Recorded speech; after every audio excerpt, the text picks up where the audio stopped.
Kia ora whānau, nau mai haramai, and welcome to this evening's Centre for Health Hawere Kōrero. No taranga moana e noho ana, ko Nat Hiltmanahau, and I'll be leading our Hawere Kōrero tonight on cancer. When I think about the word cancer, it's such a heavy feeling to it. There's such a heavy feeling to it. And it would be hard pressed to find someone who has not been affected themselves or know of friends or whānau who have been affected by cancer.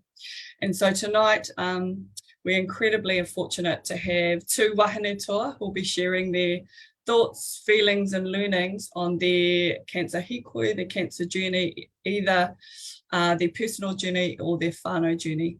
However, before we introduce our panel and our amazing wahine, I'd like to invite our clinical director, Anna Rollison, to open up our Hawere Kōrero with a karakia. Kia ora, Anna. Kia ora, Nat. Kia ora, whānau. Thanks for joining in today. For those of you who are familiar with our Hawere Kōrero, you might know that we usually open with a whakatauki or a proverb that's pertinent to the topic that we're talking about. But we felt that tonight, because of the often the heaviness and the emotion around topics such as cancer, that we would open formally with a karakia tonight, just to make sure that everyone is kept safe in the conversation and that it flows really nicely. And our intention for the kōrero is to support, to provide aroha, and so that everyone feels really comfortable with the conversation. So this karakia that we're using this evening was written by a collective of tāne from Tauranga Moana, and it's a new one, so we're really pleased to share it with you this evening, and it's called Ka Titia Te Nākau. So me inoi tātou, ka rere atu te tai timu, ka rere mai te tai pare, ka tuku atu te kino, ka hoki mai te pai, tau ana te aroha maurua ki uta, tau ana te aroha nui ki tai, ka titia te nākau, ka haia te kiri, ka hihiko te wairua, uhi wero tau mai te mauri, haumi e, hui e, taeki e. Kia ora whānau, kia ora Nat. Oh, kia ora, Anna, and thank you for that beautiful opening. So kia ora whānau watching at home as well, and first thing that we do is we want to just go around our virtual tepu and introduce our amazing panel. So Anita, if I could start with you please, if you could open up our introduction and tell our whānau watching at home who you are and just a little bit about tonight's kōrero that we'll hear from you, please. Hello, lovely ladies, and hopefully some men have tuned in as well to listen to this, because cancer is obviously something that doesn't really spare anyone.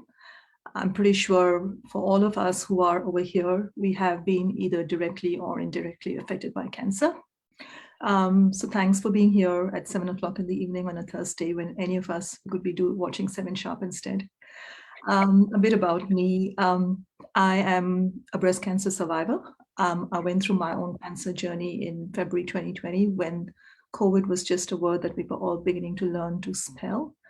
Besides that, I am also a former ENT surgeon, so I don't practice in New Zealand since I moved in 2017. But I have moved ahead, and through having a lived experience of cancer and the havoc it causes on our lives, especially on our sleep. So now I have really kind of gone and transformed myself, and I help people whose sleep has been affected by pretty much anything, cancer or otherwise. I'm also a cancer and life coach, and that's what I really do for a living. And cancer has been the biggest, I don't know how to put it, lesson, I guess, for me in my life. And I'm looking forward to the next 1 hour to share a bit of what have been my learnings. Thank you. Oh, beautiful, Anita. Thank you for sharing that with us. Marama, did you want to introduce yourself, please? Kia ora koutou, ko Marama McDonald talking wa, he uri ahu ngō Ngāti Kaupata, kei Tauranga Moana hau e noho ana ki ahi pautu. Kia ora everyone. I'm here speaking on behalf of my whānau. So myself, my husband Stu, and our 3 tamariki, Kiriopa, Porowaki and Maioha. And I'm going to be sharing some of my experiences going through a cancer journey. Our son was diagnosed with osteosarcoma, bone cancer, in 2014. He was 14 at the time, and yeah, he passed away in 2015 when he was 15 years old. Yeah, that's it from me for now. Kia ora marama. Thank you so much for your for sharing that as well. Hannah, did you want to open up too, please, sweetheart? Kia ora whanau. Yeah, I'm Hannah. I'm the clinical exercise physiologist and everything else over at the Centre for Health. So yeah, I just feel really privileged to be here tonight to contribute where I can and yeah, support in any way I can with any of our whānau going through their journey. Yeah. Kia ora, Hannah. And Anna, did you want to just say kia ora to everyone at home and open up and introduce yourself again, please? Sure. Kia ora anō whānau. Ko Anna Rolliston tōku ingoa. I'm Managing Director at Manawa Ora, the Centre for Health. Sometimes I feel like I don't need to introduce myself anymore, but I think more and more we're gaining lots of people who are really interested in just having a conversation. So really appreciate everyone joining in tonight. Kia ora, Anna. Okay.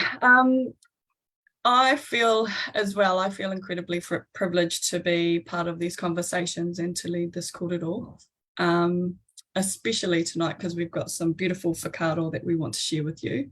But Hannah, can you just kind of set the scene in terms of for our whānau watching at home, maybe what cancer is and a little bit about how to keep fit and healthy if you're whānau get cancer at some stage. Yeah.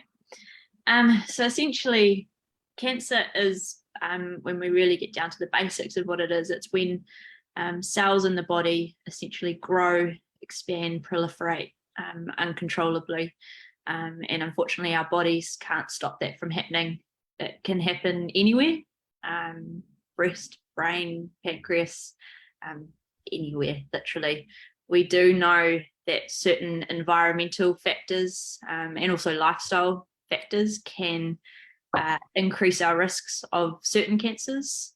And also a lot of it just comes down to pure luck. Genetics may also play a certain part with some cancers as well. So generally, most people will be offered obviously medical treatment. Usually that will be chemotherapy, radiotherapy, medication, surgery, and then there are a whole lot of other, sorry, I have a cat attacking things behind me, and there are a whole lot of other alternative and complementary therapies as well, particularly for people going through their cancer journey and through treatment. A lot of, I guess, other ways that we can help is to help them retain a quality of life as best as we possibly can so that they can retain their strength and get through their journey, whatever that entails. So I'm going to let Anna talk about the complementary and alternative therapies. Yeah. Kia ora, Hannah. Yeah, so I suppose from an alternative and complementary perspective, as most of you probably know, the Centre for Health has a really holistic approach to anything. And that holistic approach spans everything from the medical approaches all the way through to, for example, rongoa Māori. So part of alternative and complementary, participating in alternative and complementary approaches when a person's on a cancer journey is actually about finding alternative solutions when the medical process either comes to an end because there's only so much chemotherapy a person can have, for example, or when whānau feel like perhaps that there are other ways of managing the situation that they haven't been offered in the medical system. So alternative and complementary therapies can be used along the whole journey that a person has with a cancer process.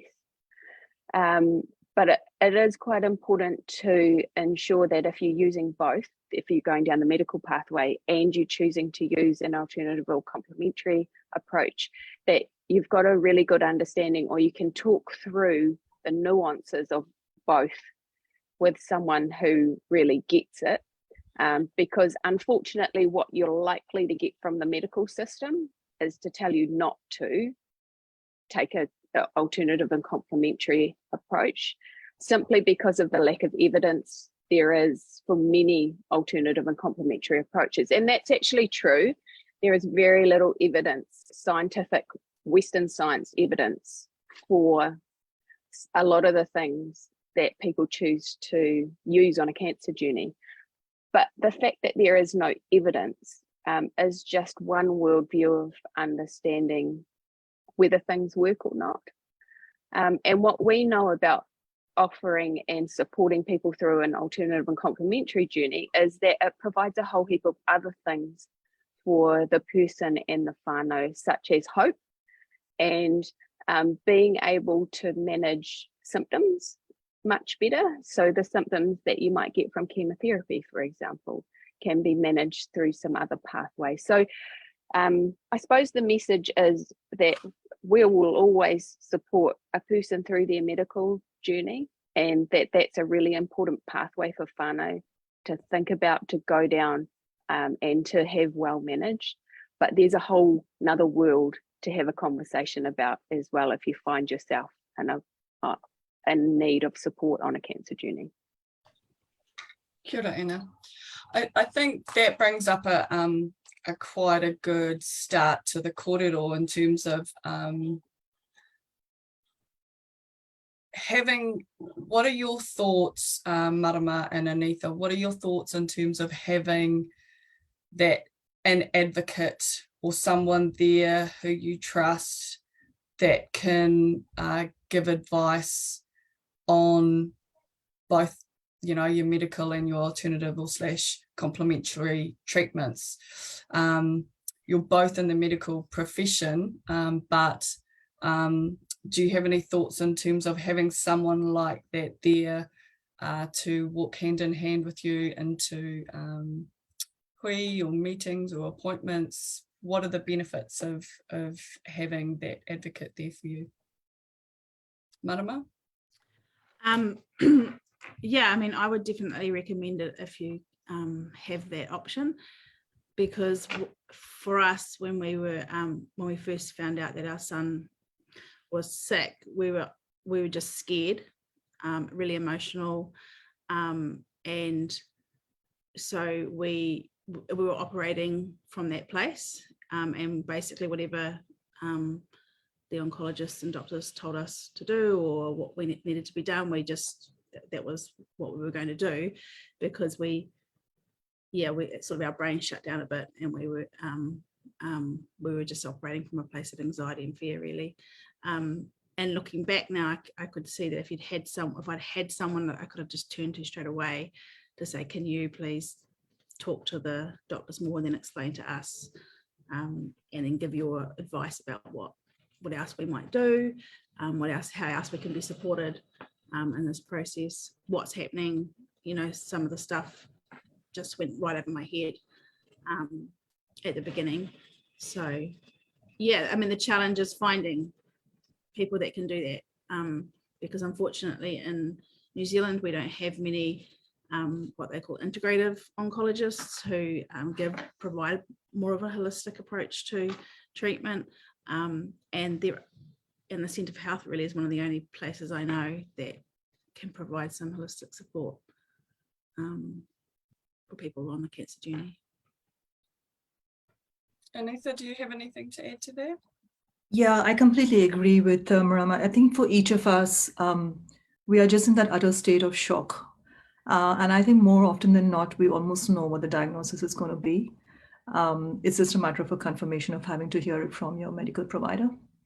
And at that point, I would strongly advocate that you need to have an advocate along with you. In my case, because of COVID, again, I didn't have an option of having anyone along with me. But I made sure I had actually written it all down, my questions. And I even asked I was seeing my surgeon, and I even asked her if I could actually record the entire conversation. And many a time what happens is that we come out of these consultations, forgetting what the actual conversation was all about, and B, coming out thinking, oh my God, I had an hour, and why didn't I ask this question, this question, this question? And then you almost never have an access to that oncologist or whoever it is. So I think one of the really good things is, of course, in an ideal world would be if you had an advocate who really knows their stuff and knows what to ask to the right person. But if that's not possible, then it's really good to have a support person. And it's always good to really go kind of as prepared as you can. But having said that, it's easier said than done because, yeah, all of us are in a little bit of a state of shock. But yeah, I completely agree with Marama. I think it makes a lot of difference. And it's great that your center actually, you're trying to encourage this because I'm a strong proponent. And I strongly believe that what happens in your doctor's appointments or when you're there for your chemo or radiation, that's a small fraction of how your final outcome could actually be. It's those in-between times, what you're doing, how you're investing your time, energy, money, blah, blah, blah, that may make a little bit of a difference in the final outcome. It's all about giving your best shot. And like Anna mentioned, it's about having that faith and trust and a little bit of an optimism and not allowing the figures, prognosis, staging, and all of that to just kind of override and rule each and every decision of yours. Yeah. Oh, amazing. Just in terms of that, such a good idea in terms of recording, right? Because I don't know, but you would just be heavy with information and emotions, and by having a recording device, it's quite I mean, we all have phones now. That's a really good piece of advice to offer to our whānau at home, to take their phones in to record the conversation. That's a great idea, Anita. If we can then now talk about Marama and Anita, your journeys. So if we talk about when you were first diagnosed, can you just tell us a little bit of kind of your thoughts or your feelings and any learnings that you can share with whānau watching at home? Anita, did you want to start this one? Yeah, sure. I think the biggest learning was like, I almost felt like hitting my head because, 15 odd years of being a surgeon and doctor is just an entirely different picture when you actually are handed down the diagnosis. Like in a spur of a moment, your entire life just changes. And I'm pretty sure anybody who would remember, each of us would remember the exact date and time when that thing was actually told to us and which was confirmed. I think what really happens at that point is that we kind of go into a fight mode because obviously we don't have an option of flight. So it's about really going into kind of handling all the nitty-gritties. If we have I can go back and I can say the first thing I looked into was, hell, is my insurance going to cover this or not? Because I knew there's going to be a lot of money that's going to go down. Who's going to take care of the kids? Who's going to send them to the school? How are we going to manage all of that? The only pretty much support person that I had over here, because it was a relatively new country for me. I'm feeling more at home now, but back then it was really new, was really my husband, and he pretty much handled everything on his own. If I was to sit back and think about it, I think it would have been great if he had some kind of support as well, so that he didn't feel like he was having to handle everything by himself. So I think having a really good support system is important. But I think we also have to be very mindful of whom we are willing to be a part of our journey and whom we don't want to, because it can work both ways. And I'm sure we will talk about it in a bit. It's kind of really addressing the practical aspects of it, and having someone who's going to be able to do that along with you, and having someone to handle the roller coaster ride actually that you've just started on. There's no other way of putting it. The ups, the downs, the highs and lows. I still feel I'm very, very privileged that my marriage even survived. So it's a huge, it's big. yeah, Marama, what would you when you just, I remember someone telling me early on, it might have even been a nurse or somebody or a social worker that said that so many marriages break up through a cancer journey. Yeah. I was just like, oh, okay. Thanks for telling me that. Another thing to add to the burden. And it's true that it's so tough that it does put an incredible amount of strain on relationships, especially if you don't agree about certain decisions and things, or just the stress of, say, one person having to carry a whole lot of things and another person going through treatment. So yeah, I think you have to acknowledge that the huge amount of stress that goes on, and to try and get some time to spend nurturing your relationships, and not forget about them in the whole process. So yeah, but for me, in terms of diagnosis and early on in the journey, probably one of my learnings or advice I could give people is to trust your intuition, and really be confident to push to be seen and heard and followed up on. When our how it started for my whānau was that my son, he was really into sports, and he kept complaining about a sore arm for a while, and I'd taken him to the physio thinking it was from just playing too much rugby, and he wasn't really getting better, but he wasn't the sort of person that complained a lot. And then one day we were at a training and he went down to do a press up, and he collapsed on the floor screaming, which was really out of character because he's just never showed kind of any sort of emotion. And so we rushed him straight to the hospital, and they basically, what had happened, he'd broken his arm doing a press up. So obviously at that point I realized that wasn't a typical thing that would happen, and that was something was up, and people start coming in and asking you lots of questions that you wouldn't typically be asked either when you're in ED. And so I knew something was happening, but I didn't quite know what. And ended up staying in hospital for 24 hours, and basically it came down to that there was a tumor in his bone that had eaten away at his bone and caused the bone to break. But they were pretty confident that it was a benign tumor, and so that it wasn't cancerous. And so they did a few more x-rays, sent him home in a sling, said, "Oh, we'll see you in another month." And I was like, "Oh yeah, okay." Feeling a bit of relief actually that we were all good. Looks like it wasn't too bad. But after about sort of 7 to 10 days, he just wasn't getting any better, and he was still in quite a lot of pain. And I just thought, this isn't right. And like in my gut, I just knew something wasn't right. And so I rung up early and I said, "Look, I need someone to see him. I know we're not supposed to be back for a month, but something's not right." So they got us in, but again, they sat us down and they were like, "Oh no, look, we've sent stuff to Starship. They all are confident that it's okay," and tried to kind of talk us around. And I just kept kind of pushing back.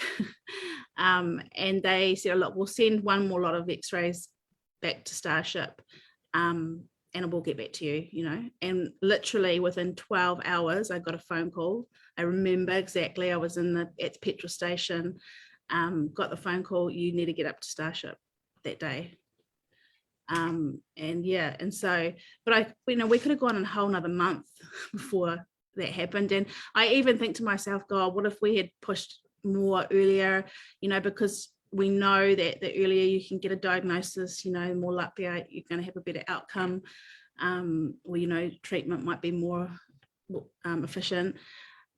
So yeah, I just think I can imagine how many whānau and people sort of are too nervous or anxious to kind of push to get to be seen or heard, or and it's hard. It's a hard thing to to kind of challenge this, doctors and professionals like that. But I think, when it comes to your children, your whānau, you just do what you have to do. And even if it ended up being that it was nothing, I would rather that than I'd rather know that I did everything I could to, make sure that they were okay. So in terms of your biggest learning, it really was you knew in your gut something was wrong, and just that pushback, right? Yeah, But, just, don't take, if you feel that something's not right, and even though people are telling you that it's okay to keep trying to find answers and and support. Yeah, I completely agree with you, Marama. Same thing for me as well. I just felt a new lump and I just knew something was off. And I think it's so important. And I wasn't a person who was kind of regularly doing a breast self-examination and things like that, but I could just feel it. And I felt, oh, this is just something off there. I think another thing, very good point that you brought up as well, was in terms of the guilt that happens around it. More often than not, even though we may know that, well, I wasn't smoking, I wasn't drinking, I wasn't doing bad stuff, and yet I ended up having cancer. Why me? And I think that guilt is something that we all have at some point to kind of confront, and for us to really realize at the end of the day, we really are not at fault. I mean, of course, there are obviously certain modifiable factors and certain non-modifiable factors, but I think that it's important for us to kind of really be on that self-forgiving pathway kind of throughout the entire journey. And not kind of berating ourselves, either if it's ourselves who have had the diagnosis or if it's a loved one where we felt that we should have or we could have been a little bit more, kind of active or something about it.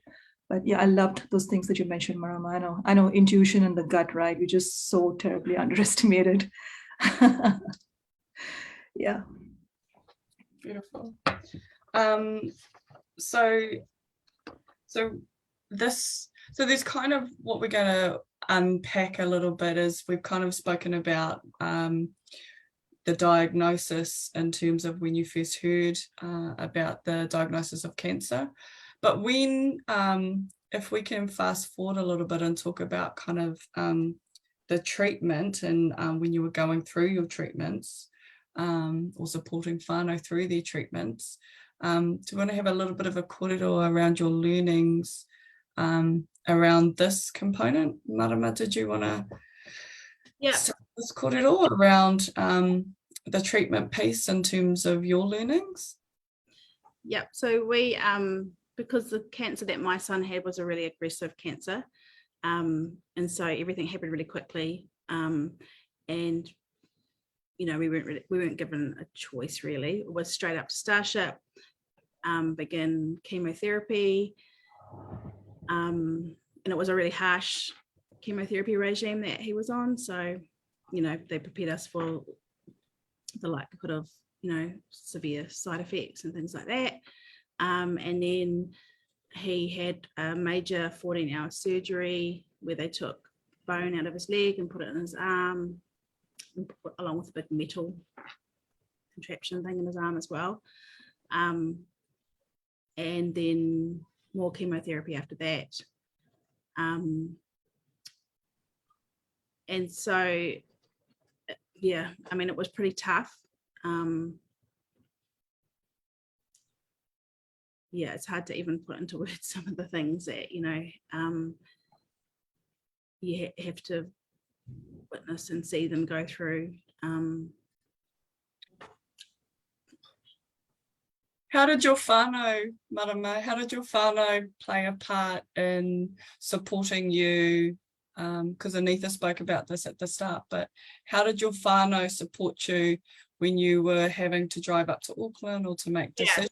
Yeah, so we were really lucky that my husband and I could both be at the hospital with our son. Like so many families don't have the luxury of that. One person has to stay home and look after the kids and work, whereas we were both able to go up. We had whānau support back here that took care of our kids amazingly well. And we had what we called, my son called the A team and the B team.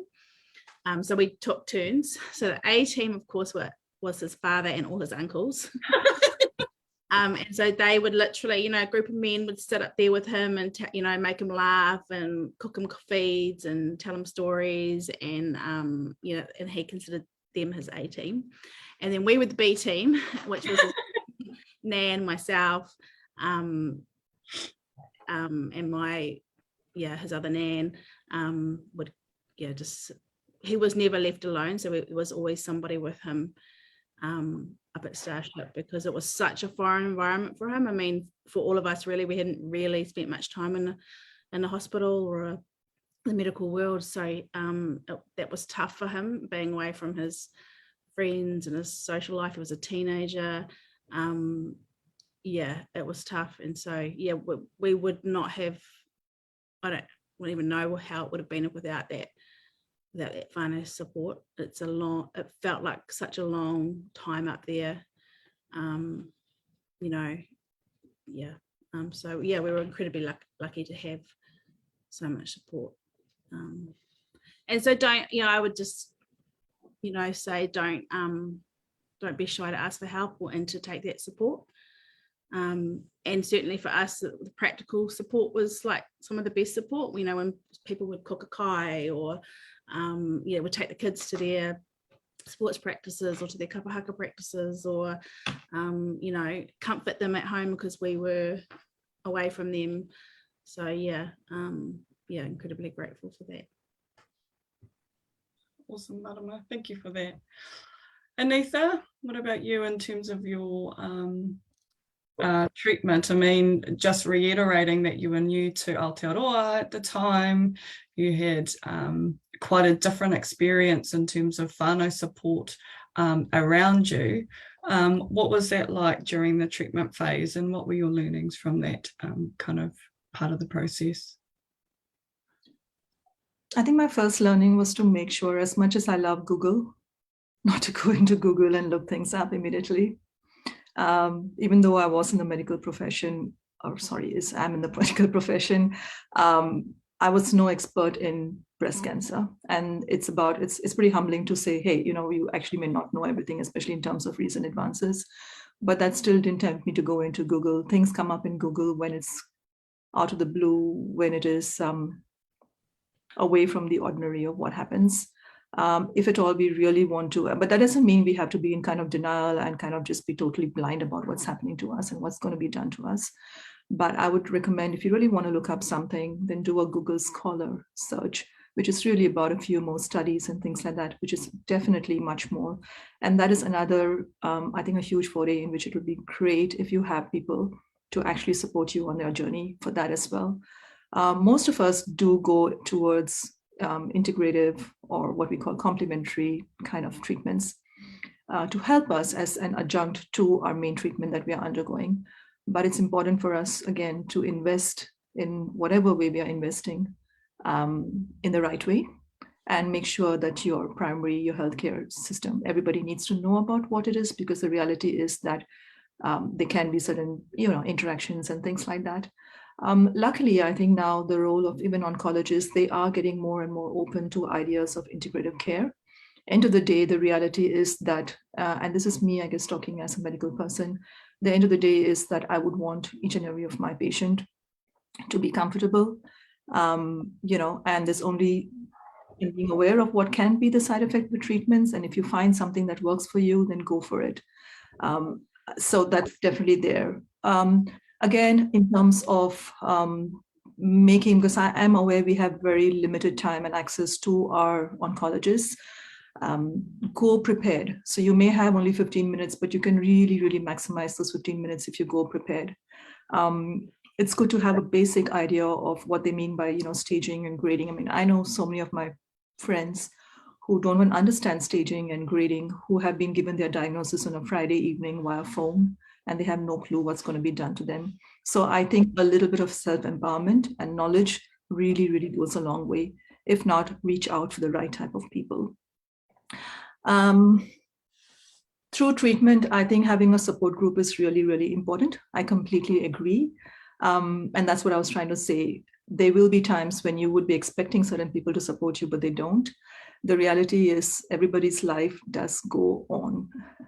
This is a time when you've got to really, really just focus on yourself and not put your energies into getting hurt about, hey, why did my colleague not even ask what was happening? Or, how come my child is totally unaffected? And it can happen. We've just got to kind of just plod on and just focus on ourselves. I don't think I've ever focused on myself in my life ever compared to those few months of my treatment. And I think it really paid off well. It may sound a little bit almost selfish maybe, but I think it's a worthwhile investment. Yeah. Beautiful. In terms of these complementary or alternative treatments, does anyone, Anita, do you want to share maybe some that you personally looked into that you felt were worthwhile for you? Again, I think the key message here is that everyone will be different, and there'll be different treatments that you will resonate yourself. But what worked for you, and at what point or what stage did you think, actually, I'm going to try this? Yeah, so for me, I was aware. So first, I didn't require chemotherapy. So it was basically surgery and then it was radiation. So I was aware of what would be the potential side effects. Having said that, I think kind of a holistic approach to any kind of a chronic illness pretty much boils down to the same thing, whether you have cancer or whether it is diabetes or high blood pressure or anything.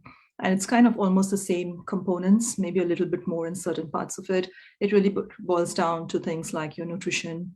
I hate the word diet because it just kind of takes you into that kind of deprivative mode. So I like nutrition. Exercise, getting some kind of a movement. Exercise, again, can sound quite heavy. Sorry, Hannah. But yeah, there'll be times when you can just barely manage a 5-minute walk, but that's considered movement and that's good enough. Sleep, of course, how could I forget about sleep?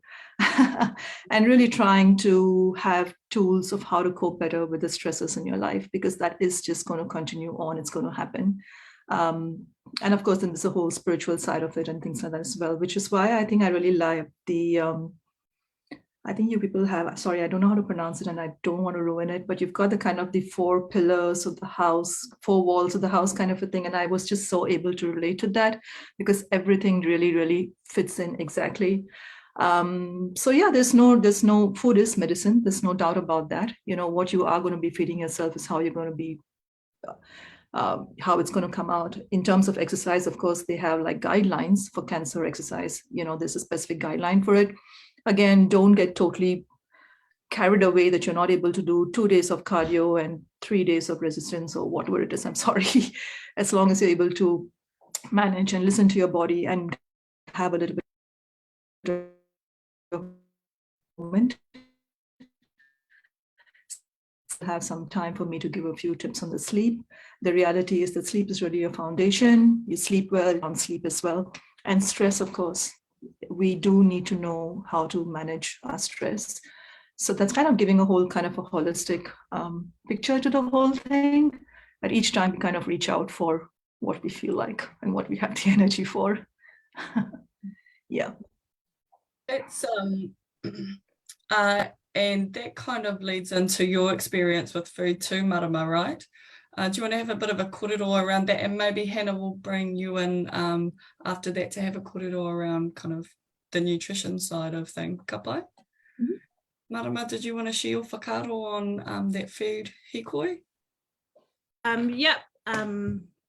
So for us, when we, on our journey, it sort of, what happened was we got told that the conventional treatment wasn't working and wouldn't work any longer for our son, and so sort of got sent home, and that was it. There was no more sort of, apart from the offer of radiotherapy, there was not much else, advice or support they could give, the medical world could give. So we just poured all our energy into sort of a really strong holistic approach to keeping our son as well as possible for as long as possible. So it included nutrition. We adopted an alkaline diet, which was mostly plant-based and super healthy and quite challenging for all of us and for him. But because we all did it as a whānau, so it wasn't just our son doing it, and then there came a point in time where we realized that, if he asked for something that wasn't on that, we were absolutely fine about going to get that, because that was going to make him happy that day. But along with the kai, we did korongoa Māori. We took him to Māori healers in Waiho, they were amazing. they used kawa poultices, miri, rest, kai.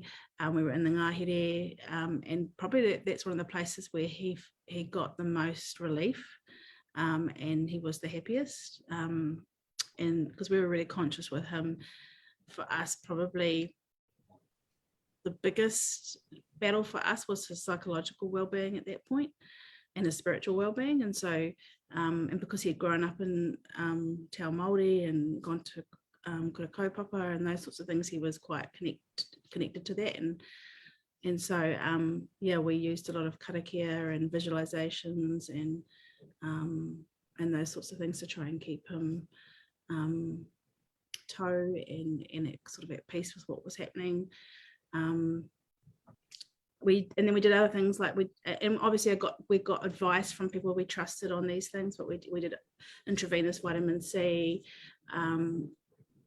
we did lymphatic therapy, yeah, we sort of did all sorts and just managed it based on how he was coping with it all, because it was also a lot after going through all the conventional stuff to then having to do all this stuff. Part of him just wanted to be a teenager as well, so we still really encouraged and supported that. So he still went to school. He didn't want people to know that his treatment hadn't worked, so we didn't outwardly say that it hadn't worked. And so he went to school. He's still running up the mount, going hunting and fishing, and all those sorts of things, because it made him feel as normal as possible, even though, you know, he was still really, really sick. Yeah. That's Hannah, did you want to just kind of build on the food and exercise? But it sounds like your son was just being a teenager, right? Like he just wanted to get outside, wanted to feel normal and just do teenage things. And a component of that is rest, relaxation, exercise and getting outside, playing with your mates and kai. So Hannah, did you just want to have a little bit of a kōrero around the impacts of kai and how it could support this hauora? Yeah. Yeah, absolutely. Well, exactly what Anita said. You know, your kai is medicine, exercise is medicine as well. Both of those have the ability to impact every single cell, every single metabolic function, every single everything in your body. And so particularly when you're going through a journey such as cancer, doing what you can to provide nutrients to your body to help it fight is only going to be beneficial. And there is a lot of evidence out there supporting particular types of foods. Alkaline diets in particular are really common. Things like bone broths, things that are nutrient dense. But equally then it's also, you know, people that are going through treatment, particularly radiotherapy or chemotherapy, you know, it's all the other symptoms. They're absolutely buggered. They don't want to cook. They might be feeling nauseous, you know, and so trying to get food in is hard enough, let alone, you know, you've got to eat all your vegetables and, you know, and so sometimes actually just whatever you can get in to provide a little bit of energy, yeah, do that. And if in between those times you're able to get in other foods that are going to be able to provide the nutrients that your body needs to help continue that fight, then that's even better. It's also equally ideal if someone else can prepare that kai for you and eat it with you as well, because I mean, I can only imagine what it would be like you having to eat this bowl of bone broth or drink this bowl of bone broth while everyone else is eating pizza. I mean, that'd be horrible, and I'm sure, I really hope that doesn't happen. But yeah, having the support around you, having whānau on your journey as well, to be there every step of the way and help. Yeah. Awesome. So in terms of support, Marama and Anita, thanks for that, Hannah. That was awesome breakdown. How can someone support you or ask? How do you ask for help Do you know what I mean? Like if somebody wants to help, being generic, like, do you need help, can sometimes just not be helpful. Is there a way that people can do things? Is it the practical things? Like if people do want to help, and maybe they don't feel comfortable having those conversations, is it as simple as turning up with Kai, or is it the practical things that maybe they should be thinking about in terms of how they can help, rather than the emotional support? I don't know. Any learnings of whakaaro there? Marama? Yeah, I mean, I was lucky that I relied on a few people. I relied on people for different things. Yeah, so I had certain people that I relied on for emotional support, and those were my go-tos, and I didn't really want emotional support from anyone else. I had others that I went to for, you know, sort of health and medical support and advice, and then others that sort of provided practical kind of support. But I think if you're someone that just wants to help, and you're not in that close sort of circle, then something practical is good, and without any expectation of anything back. And if sometimes the people might even not have the energy or time to respond in any way. So, you know, dropping off a meal, but not necessarily going inside and seeing them, or, you know, giving them, I know a lot of people set up Give a Little sites and things like that. So, you know, giving a financial donation, or, you know, doing some research for them and sending them, although actually that it can be problematic actually when you get too many people giving you advice on every single thing that's out there that they think that you should try that's gonna save your child, is really stressful. Yeah, Take that one back. yeah, I take that one back. Let's not do that one. That's me. Moving on. That's a not to do. Whānau watching at home. Let's not do that. But Kai is a great one. Yeah.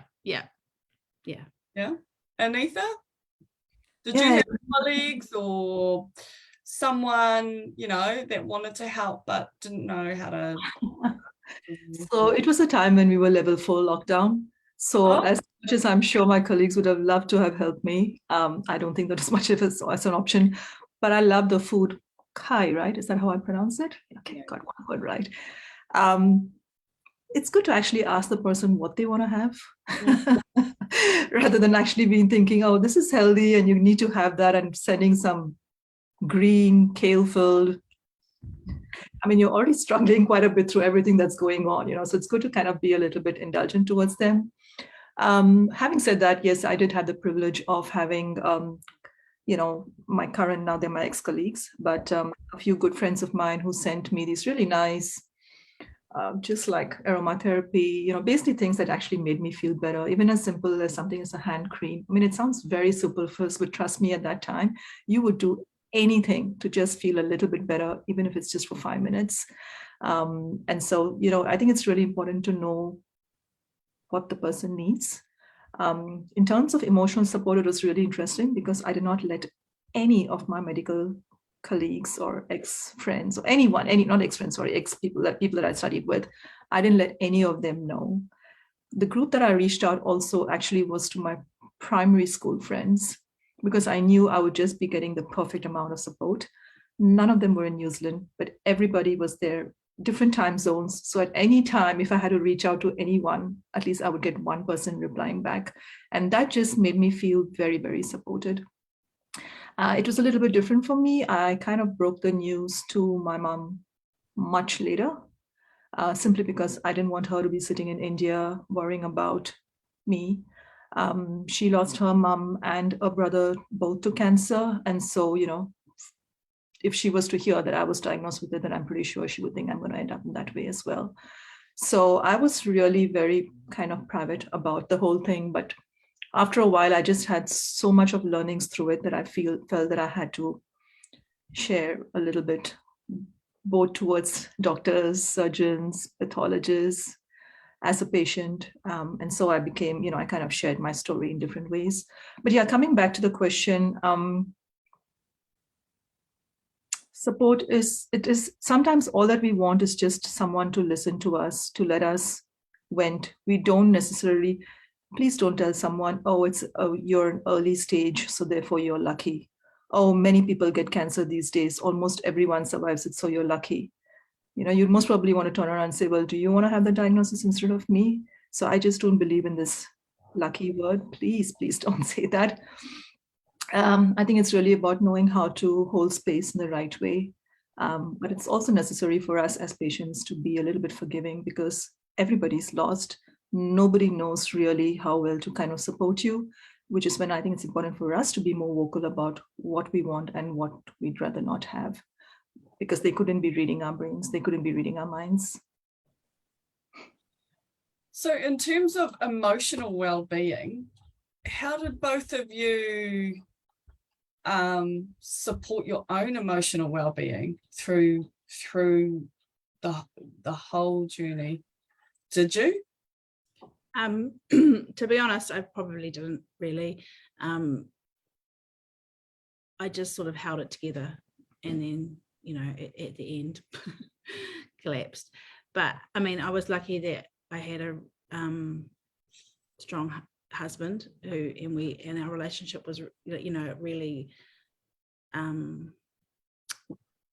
of was really strong during that time. So obviously for some it pulls you apart. For us, it kind of brought us closer together, and so I really relied on him and my closest friends and my family. But I was coping enough to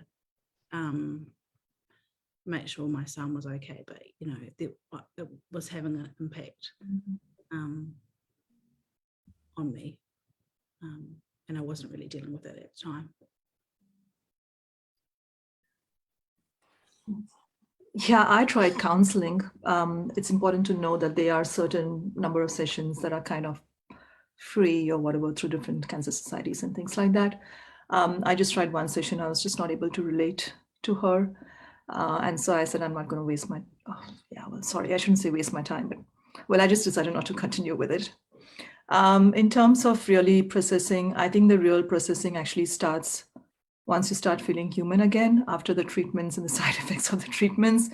And I think that's when the big blow really hits you hard. Most of us love to rush past it and just kind of push it under the carpet like everything else in our lives. But I think this is one time where, and even 2 years from now, I can still say I do have moments when I'm still grieving, but I'm learning to be comfortable about it. At that time, when you're still to treatment and everything, you're just in that fight mode. It's not possible for you to really understand the immensity of it. Having said that, I've seen other people who just kind of, oh yeah, they had cancer, they finished treatment, they're going to go back to work and life goes on as ever. So it's almost like there are two ends of spectrum, whereas with other people, it's like the most life-changing. You want to move to a new house, you want to either get married or break up with that, with that man that you're married to, things like that, like really big life decisions and a lot of changes. We don't really ever, I don't think we ever go back to our pre-diagnosis normal. And it's really a matter of beginning to get more in touch with what you really want out of life, because it's almost like you've got the second chance at life. And I'm sorry, Marama, I hope you don't mind me sharing this, but it's like the biggest lesson. And I'm sure, having been parents as well, it must have been like a huge lesson for you as well to, kind of really get kind of crystal clear about what's important and what's really not important. And I just want to unpack that a little bit, Anita, in that you kind of said that you just want to get past it. Do you mean that you just want to get back to normal because it's been such a ride, such a roller coaster of emotions and processing stuff, that when you say you just want to sweep it under the carpet and get past it, it's taking that time to process it, to get back to normal and to just give yourself that time? Is that what you meant? Like, is that I think the whole thing around the mental health is still such a icky thing, right? Not many of us are really open to talk about it. But if you have survived, gone through something like cancer, either yourself or a family or a loved person, I don't think it's possible for you to say, hey, everything is fine, you know? And again, many of us just want to just be done with it and not have to go through the ickiness of it. But I think it's important. At some point, it's important to face things. It doesn't mean that you remain sad all the time, but it gets a little bit clearer about saying, well, what was that all about? And now what am I going to do with my life? And there are different ways of processing it. I have people who are like, well, you mentioned to them meditation and mindfulness, and they just look at you and they're like, no, we'd rather go swimming. And I'm like, yeah, if you enjoy swimming, go and swim. So I think that is important. The whole thing around mental health, we can't run away for it. I think it's important for us to address mental health like any other physical condition and be more accepting and tolerant of it and be more vocal about it, which I think is changing, but it's definitely slower than when you talk about your physical conditions. Okay, so in terms of learnings then, in terms of if there's one thing that you would like to share with our whānau at home, and I'm going to go around because I know Hannah and Anna will also have some whakaaro around this, but if there's one thing that you could impart to the people watching at home, what would that be in terms of the learning from your whole hauora cancer journey? I thought I'd be the last one asked. Everybody wants to be last until you're last, and then everyone else has stolen their. All right. I think right from the start, once you're hit with a diagnosis, cancer is not always a death sentence. We have to really, really give it our best shot. Get your vision clear. Get your vision clear about why you're willing to undergo that kind of treatment. What is it that you finally want out of it? I think that vision, that faith, that trust, be crazily optimistic, if that unrealistically optimistic, if that's what it's on you, because it really go a really, really long way. And as I mentioned, don't let the figures of your prognosis and your stages and stuff like that really rule everything. There is always, always, always hope. You can always be that outlier, talking in terms of statistics, you can always be that person. And once you're out of all of it, life does go on, and life can be even more beautiful than you can even ever imagine it to be. Yeah, thank you. Thank you, Anita. Marama? Yes, similar to Anita, that just don't ever give up hope. No, and you'll get told you could get told at certain points in your journey, not you have to be more realistic, but I just don't believe that, and I just think you just don't ever give up hope. Because once you give up hope, it's I don't know. I can't imagine what it would have been like for us to kind of go through the last year, not still holding on to hope and not giving our son that chance to still have hope. And the other advice is just don't rely entirely on the medical system for healing. That's not to say don't use the medical system, just don't entirely rely on them. Have those advocates that you trust, Marama? Is that what you mean? Use all forms of, or everything you have access to that support your healing journey. It's much bigger than just conventional medicine. Goodbye. Hannah?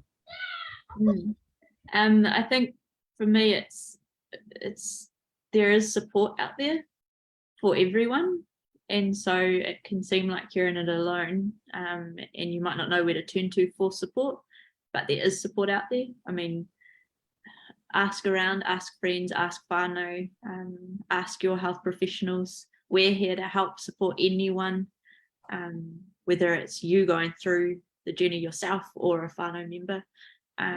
There are always people there to help provide support, a little bit of information, a little bit of guidance that you can trust. So please seek those people out. and utilize them. Anna? Thanks, Nat. I suppose my take-home point for whānau watching at home is it's a little bit like being on a journey of any type, and there's lots and lots of things that we should do when we're on a hauora journey, and that can be quite overwhelming because there might be lots of different things that we might need to change or want to change on that journey, and this is not different to that. So to prevent the overwhelm that might happen because you're thinking you need to eat a little bit better and be a bit more active and try and sleep better and look after your mental health and have your treatment and all of those things, it's just not to think that you have to do it all today. It's like, do what you can today, and then maybe the support comes in to help you figure out how you put all those other things into your life over a period of time, but it all doesn't have to be done today. So don't feel like you have to be perfect on the journey. There's little things, it's just the little things that you do each day that make the difference. Kia ora, Anna, and kia ora everyone for your aroha and sharing of your experiences with our whānau at home tonight. I feel incredibly grateful to be here and part of this panel and to be able to share your whakaaro with our whānau at home, because I know that this will help them so much. So again, thank you so much for your aroha, thank you so much for your whakaaro. And to our whānau watching at home, we hope that you took some of this aroha and this kōrero can help you maybe on your journey. So pōmari e whānau, thank you everyone for being here tonight, and especially to Marama and Anita for sharing your journey with us tonight. Pōmari e. Good night. Pōmari e. Thank you.